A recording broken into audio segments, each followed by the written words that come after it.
Hi friends, வணக்கம். Welcome to சிந்தனா சமையல். இன்றைக்கி நம்ம என்னோடய சாட்டர்டே லன்ச் ப்ரிப்பரேஷன் தான் பார்க்க போகிறோம். ரொம்பவே சிம்பிளாகவும் அதே போல் ரொம்ப ஹெல்த்தியான ஒரு ரெசிபீஸ் தான் பார்க்க போகிறோம். இப்போ பார்த்தீங்கன்னாக்கா ஒரு வெங்காயம் நறுக்கி வச்சுருக்கேன். 2 பீட்ரூட் நல்லா சீவி வச்சுருக்கேன். குட்டி குட்டெல்லாம் சீவி வச்சுருக்கேன். இப்போ நான் என்ன செய்ய போகிறேன்னு பார்த்தீங்கன்னாக்கா பீட்ரூட் சாதம் தான் செய்ய போகிறேன். அதுக்கு கொஞ்சமாக இஞ்சியும் பூண்டும் நச்சு வச்சுருக்கேன். நான் பேஸ்ட் பண்ணல, நச்சு மட்டும் வச்சுருக்கேன். இப்போ ஒரு கடாய் வச்சுட்டு அதில் கொஞ்சமாக எண்ணெய் ஊற்றிட்டு அதில் கடுகும் உளுந்தும் போட்டுக்க போகிறேன். ரொம்பவே ஹெல்த்தியான ஒரு ரெசிபி இது குழந்தைங்கலாம் கூட நல்லா கொடுக்கலாம். அவங்களுக்கு நல்லா உடம்புக்கு ரத்தம் அதிகமாக உருவாகும். ஹீமோக்ளோபின் லெவல் நல்லாவே இன்க்ரீஸ் ஆகும். ஸோ அடுத்து இதில் நறுக்கி வச்சுருக்க அந்த ஒரு பெரிய வெங்காயத்தை சேர்த்துக்கிறேன். அதோட கருவேப்பிலை சேர்த்துட்டு இஞ்சி பூண்டு நச்சையும் அதோட சேர்த்துக்கிறேன். சும்மா ஒரு சின்ன சைஸ் அளவு இஞ்சி பூண்டு இருந்தாலே போதும். இது எல்லாத்தையும் நல்லா வதக்கலாம். இது வதங்கிறதுக்காக நான் இதோட கொஞ்சமாக உப்பும் சேர்த்துக்க போகிறேன். அப்போ தான் வெங்காயம் சீக்கிரமாக வேகும். அதுக்காக இப்போ நல்லா வதங்கிடுச்சு பாருங்கள். இப்போ நம்ம இந்த பீட்ரூட் எல்லாத்தையும் சேர்த்துடலாம். நம்ம இது மாதிரி சின்ன குழந்தைங்களுக்கு நம்ம கொடுத்து பழக்கப்படுத்தணும் அப்படின்னாக்கா அவங்களுக்கு நம்ம ஸ்கூலுக்கு லன்ச் கொடுக்குறதா இருந்தாலும் நம்ம இதையே கொடுக்கலாம். ரொம்பவே ஹெல்த்தியான ஒரு ரெசிபி. அதனால நம்ம எல்லாருமே இதை சாப்பிட்லாம்.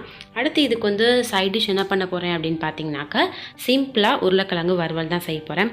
அதுக்கு நல்லா உருளைக்கிழங்கு நறுக்கி தண்ணியில் போட்டு வச்சுருக்கேன். இங்கே கொஞ்சமாக எண்ணெய் ஊற்றிட்டு கடுகும் உளுந்து போட்டிருக்கேன். அதோட நறுக்குன அந்த உருளைக்கிழங்கு எல்லாத்தையும் சேர்த்துக்கிறேன். சேர்த்துட்டு அதோட கருவேப்பிலையும் சேர்த்துருக்கேன். இது ஒரு 2 மினிட்ஸ் வதங்கட்டும்.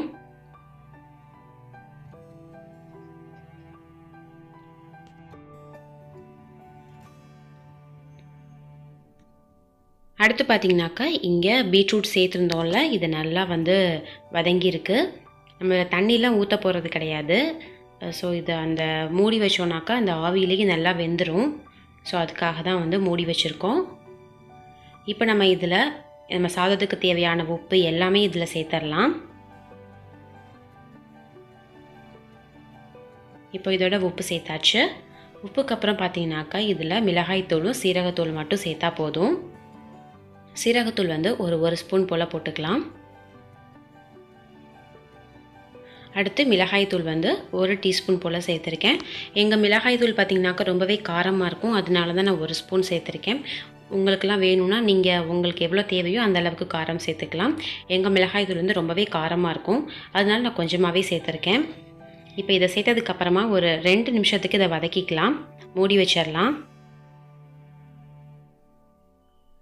இப்போது இதே போல் இந்த சைட் பார்த்திங்கனாக்கா நல்லா உருளைக்கிழங்கு எல்லாம் நல்லா கொஞ்சம் வெந்திருக்கு.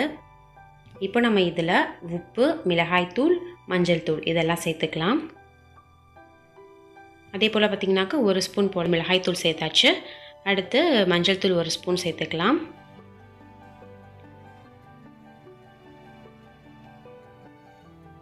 இதெல்லாத்தையும் சேர்த்துட்டு இதில் கொஞ்சமாக தண்ணி விட்டு நம்ம வேக வச்சுக்கலாம். இப்போ இதுக்கு தேவையான உப்பும் சேர்த்தாச்சு. இப்போ இது நல்லா கிளறி விட்டுடலாம். கொஞ்சம் ஸ்பைஸியாக இருக்க மாதிரியான சைட் டிஷ் செஞ்சுட்டோம்னாக்கா நல்லா சூப்பராக இருக்கும் பீட்ரூட் சாதத்துக்கு.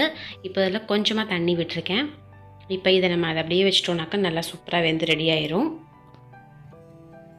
நமக்கு நல்லா கிறிஸ்பியாக வேணும் அப்படின்னாக்கா நம்ம இதில் நிறையா கொஞ்சம் ஆயில் மட்டும் நிறையா சேர்த்துக்கிட்டு தண்ணி ஊற்றாமல் மூடி வச்சு வேக விட்டோம்னாக்கா நமக்கு சூப்பராக கிறிஸ்பியான உருளைக்கிழங்கு வறுவல் ரெடி ஆயிரும். இப்போ பாருங்கள் நல்லா இந்த சைடு வெந்துருச்சு. இனிமேல் நம்ம இதில் சாதம் சேர்த்துக்க வேண்டியது தான். இப்போது இந்த சாதம் வடிக்கிறது எப்படின்னு சொல்லி தரேன். இந்த மாதிரி ஈஸியாக வடிக்கிறதுக்கு இந்த மாதிரி 2 கிளிப்ஸ் போட்டுக்கிட்டு நம்ம இந்த மாதிரி ஹோல்ஸ் வச்ச மூடி போட்டுட்டோம்னாக்கா நமக்கு ஈஸியாக சாதம் வடிச்சிக்கலாம். ஏன்னா சாதம் வடிக்கிறது கொஞ்சம் கஷ்டமாகவே இருக்கும். பிகினர்ஸ்க்கு சொல்கிறேன் அவங்களுக்கு. ஸோ இப்போ பாருங்கள் நான் அதை ஈஸியாக எடுத்துட்டேன். இப்படி பண்ணும்போது என்ன ஆகும்னு பார்த்தீங்கன்னாக்கா சாதம் நமக்கு கையிலையும் ஊற்றிடாது, நமக்கு அந்த பயமே இருக்காது. ஸோ ஈஸியாக நம்ம எடுத்துடலாம். இப்போ பாருங்கள் சாதம் எல்லாத்தையும் நான் எடுத்துக்கிறேன். இதை நம்ம ஆற வச்சுட்டு அதுக்கப்புறமா நம்ம இந்த பீட்ரூட்டோட சேர்த்துக்கிட்டோம்னாக்கா நல்லா சாதம் உடையாமல் இருக்கும். இப்போ இது எல்லாத்தையும் நான் இதோட சேர்த்துக்க போகிறேன்.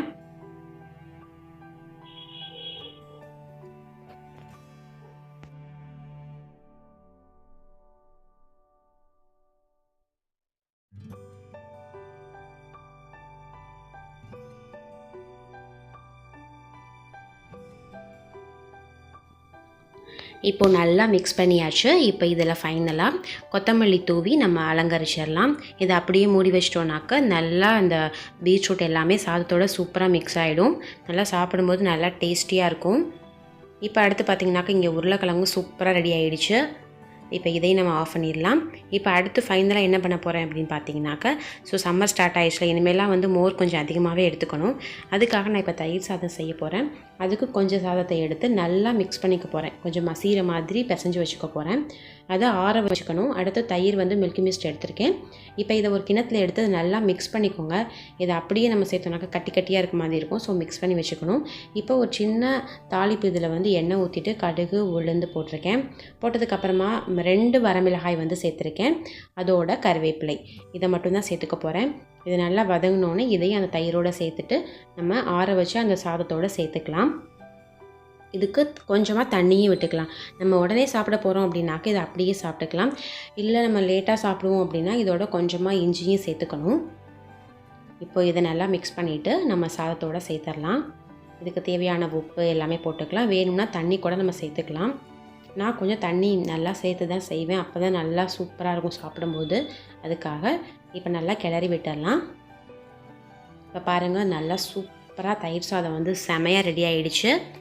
இப்போது எங்களுக்கான லன்ச் எல்லாமே நான் ரெடி பண்ணிட்டேன். ரொம்பவே சூப்பரான ஒரு ஹெல்த்தியான லன்ச் நான் இன்றைக்கி ரெடி பண்ணியிருக்கேன். இப்போ பாருங்கள், எல்லாமே ரெடி. இனிமேல் சாப்பிட வேண்டியதான். அதோடு பார்த்திங்கனாக்கா மாதுளம்பழமும் ஆரஞ்சும் எடுத்து வச்சுருக்கேன். அதுவும் சாப்பிட போகிறோம்.